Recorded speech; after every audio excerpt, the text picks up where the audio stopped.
ગુજરાત પણ વિકસિત ભારતના નિર્માણમાં વિકસિત ગુજરાત દ્વારા અગ્રેસર રહેવા સંકલ્પબદ્ધ છે. વિઝન વિકસિત ગુજરાતનું, મિશન જન કલ્યાણનું ની પ્રતિબદ્ધતા દર્શાવતું બજેટ આજે નાણામંત્રી શ્રી કનુભાઈ દેસાઈએ વિધાનસભામાં રજૂ કર્યું છે.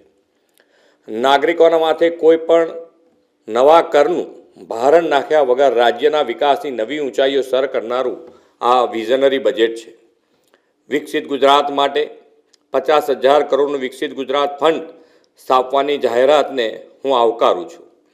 વિકસિત ભારત માટે, વિકસિત ગુજરાત અને વિકસિત ગુજરાત માટે 6 રિજિયન ઇકોનોમી પ્લાન તૈયાર કરવાના છીએ.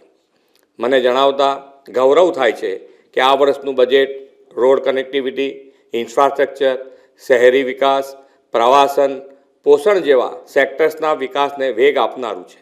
સમગ્ર રાજ્યમાં વ્યાપક વર્લ્ડ ક્લાસ રોડ નેટવર્કનું માળખું સ્થપાય તે માટે આ બજેટમાં આયોજન કરવામાં આવ્યું છે.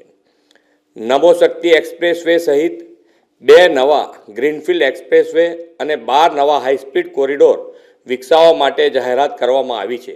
તેના કારણે પ્રવાસનને પણ વેગ મળશે. વડાપ્રધાન શ્રી નરેન્દ્રભાઈ મોદીએ ગુજરાતના મુખ્યમંત્રી તરીકે 2005માં શહેરી વિકાસ વર્ષથી રાજ્યના શહેરોને વિકાસની ચેતનાથી ધબકતા કેન્દ્રો બનાવ્યા હતા.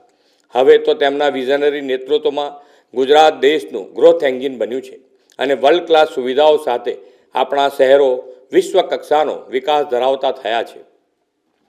તેને વધુ વેગ આપવા 2025ના વર્ષને શહેરી વિકાસ વર્ષ તરીકે ઉજવવાનું આપણે નક્કી કર્યું છે. આ માટે સમગ્રતાએ શહેરી વિકાસના બજેટમાં 40% વધારો કરીને વધુ 31,000 કરોડ ફાળવ્યા છે. નવી રચાયેલી મહાનગરપાલિકાઓ માટે માળખાકીય વિકાસ સહિતના કામો માટે આ બજેટમાં નાણાકીય જોગવાઈ સુનિશ્ચિત કરવામાં આવી છે. વડાપ્રધાનશ્રીએ વરસાદી પાણીના ટીપે ટીપાનો ઉપયોગ અને સંગ્રહ માટેનું આહ્વાન કરેલું છે. ગુજરાતના શહેરી ક્ષેત્રોમાં જનભાગીદારીથી કેચ ધ રેન અભિયાન શરૂ કરીને ભૂગર્ભ જળ ઊંચા લાવવાની મુહિમ ઉપાડવામાં આવશે.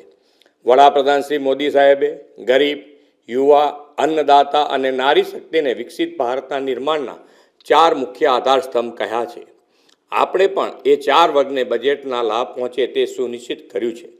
આપણી યુવા શક્તિ આર્ટિફિશિયલ ઇન્ટેલિજન્સના યુગમાં વિશ્વ સાથે કદમ મિલાવી શકે તે માટે 7 ટેકનિકલ સંસ્થાઓમાં AI લેબ બનાવવામાં આવશે.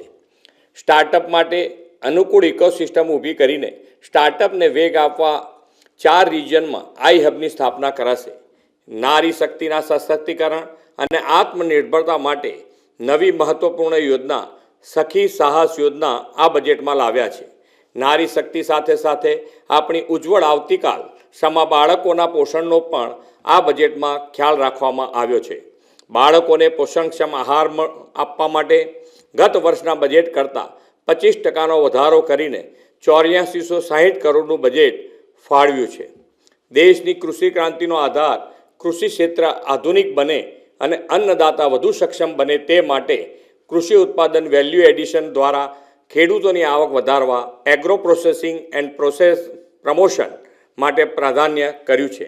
ગુજરાતમાં મત્સ્ય ઉદ્યોગના સર્વાંગી વિકાસની પ્રતિબદ્ધતા સાથે મત્સ્ય ઉત્પાદન વૃદ્ધિ અને એમ્પ્લોયમેન્ટ જનરેશન માટે એક મહત્ત્વની જોગવાઈ મત્સ્ય ઉદ્યોગ ક્ષેત્રના વિકાસને વેગ આપવા કરવામાં આવી છે.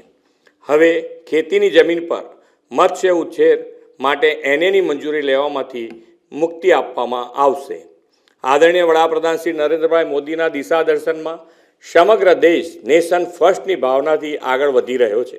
ગુજરાતનું આ જનકલ્યાણકારી બજેટ રાજ્યના પ્રત્યેક નાગરિકને એક જ ભાવનાથી વિકસિત ગુજરાતનું નિર્માણ કરવામાં યોગદાન આપવા પ્રેરિત કરશે એવો મને વિશ્વાસ છે. ગુજરાતની પ્રગતિને વધુ તેજ બનાવનારું અને વિકાસની ધારાથી કોઈ વર્ગ બાકાત ન રહી જાય તેવું સર્વસ્પર્શી બજેટ આપવા માટે નાણામંત્રીશ્રી અને તેમની સમગ્ર ટીમને અભિનંદન આપું છું. તો દરેક ક્ષેત્રના વિકાસને વેગ આપનારું આ બજેટ છે તે પ્રકારની માહિતી મુખ્યમંત્રી ભૂપેન્દ્ર પટેલે આપી છે.